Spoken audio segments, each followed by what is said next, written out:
কিরে বেড়া তোরা এখানে বইয়া রইছু ল ওই পাশে ল কে ওই পাশে যাওয়া লাগবে কে কমনে আমি যখন জামাই গিয়ে তখন জিজ্ঞেস তখন কমনে এখন এবার তুই অনেক হারে স্কিলি গায় এদিকে আরে বেড়া আইতেছি কচু বনে হেগে গেল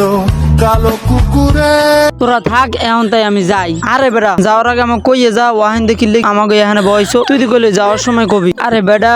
আমার মাই আমার গরু লারা দিতে পাঠাইছে এর লিগা তো ওই জায়গায় দিয়ে এখানে লারা দিলাম এখন বাড়ি যামু মাই যদি জিগা কুম্মির দিয়েছো তাহলে কইতে পারমু গরু লারা দিয়ে আইছি তোরা থাক তাই আমি এখন যাই এ ভালো কথা ও কি আমাকে এইমাত্র গরু বুঝে গেল আমি পারি না আর পারি না আমি কেন